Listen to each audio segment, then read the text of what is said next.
السلام علیکم۔ میں ہاتھ جوڑ کے کہتا ہوں کہ یہ ویڈیو مکمل دیکھیں اور مکمل سنیں۔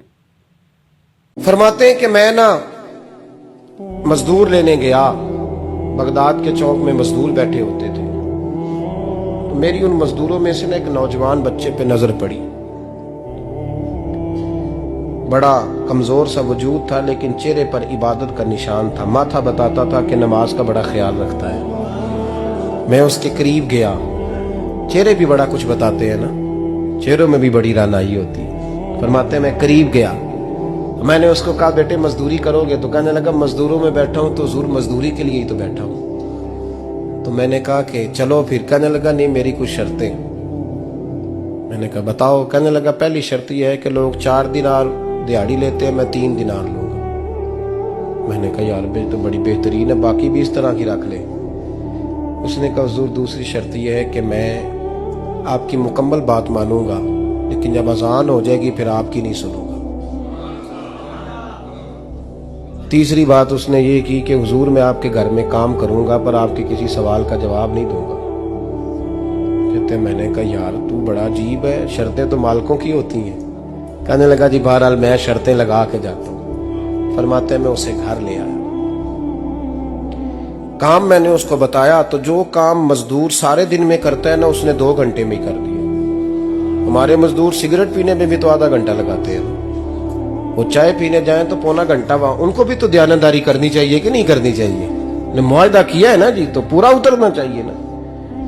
کہتے 2 گھنٹے میں۔ اب کام جب بندہ شروع کراتا ہے تو کام اور نکل آتا ہے۔ کہتے کام میں نے اس کو اور بتا دیا، وہ کرنے لگا۔ اس نے مٹی نکال کے رکھی تھی باہر رستے میں، تو اذان ہو گئی زور کی، اس نے وہیں کدال چھوڑی کہی اور چلنے لگا۔ تو میرا بیٹا کہنے لگا اس کو ذرا برابر کر دو۔ کہنے لگا چپ کر جا، تیرے باپ سے بات ہوئی تھی، جب اذان ہوتی ہے تو میں کسی اور کی نہیں سنتا، صرف اللہ رسول کی سنتا ہوں۔ کہتے ہیں مسجد چلا گیا، نماز پڑھ کے آیا تو دوپہر کا وقت تھا۔ میری بیوی کہنے لگی اس کو کھانا کھا لے۔ کہتے ہیں ہم نے کہا کھانا کھا لو، تو کہنے لگا میں نے روزہ رکھا ہوا، رمضان بھی نہیں تھا، نفلی روزہ رکھا ہوا۔ فرماتے ہیں شام ہوئی، میں نے 3 دینار دیے تو میں نے کہا تیرا نام کیا ہے؟ کہنے لگا میں نے آپ سے کہا تھا میں کسی سوال کا جواب نہیں دوں گا۔ کہتے ہیں وہ چلا گیا۔ اگلے دن میں پھر لینے گیا اسے، کام کچھ اور نکل آئے تو لوگوں نے بتایا وہ صرف ہفتے والے دن آتا ہے۔ میں نے کہا کیوں؟ کہنے لگے جی وہ کہتا ہے میرا ہفتے کا خرچہ 3 دینار ہے، جب 3 دینار کما لیتا ہوں تو باقی سارا ٹائم اللہ رسول کی ذکر میں گزار دیا کرتا ہوں۔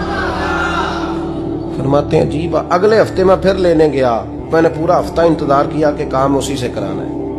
میں جب گیا تو میں نے کہا چلو، کہنے لگا میری شرطیں یاد ہے نا؟ اور میں نے کہا یاد ہے بھائی ساتھ چل۔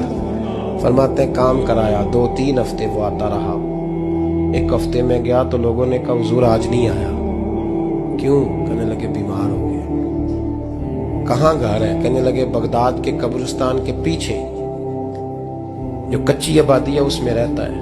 فرماتے میں گیا، دروازے پہ دستک دی تو کہنے لگا حضور آپ ہیں؟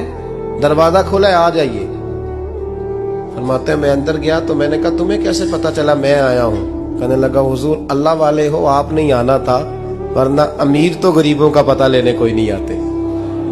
کہتے میں قریب گیا تو کہنے لگا میں آپ کا انتظار کر رہا تھا، تیز بخار ہے، تپ رہا۔ جیب سے کچھ پیسے نکالے، کہنے لگا یہ پیسے رکھ لیں۔ ایک انگوٹھی نکالی، کہنے لگا حضور آج رات کو میرا انتقال ہو جائے گا، ان پیسوں کا کفن خرید کے صبح جنازہ پڑھ کے مجھے دفن کر دینا، اور جب دفن کرو تو یہ انگوٹھی لے کے عصر کے بعد ہارون رشید کے پاس جانا،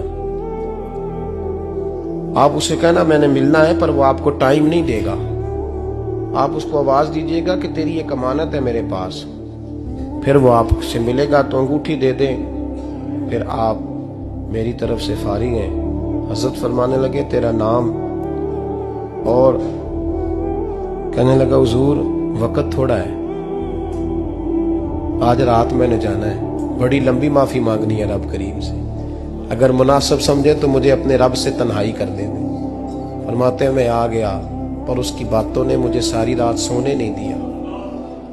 فرماتے ہیں صبح بڑی مشکل سے سورج نکلا، میں گیا دروازے پہ ہاتھ رکھا تو دروازہ کھلا ہوا تھا،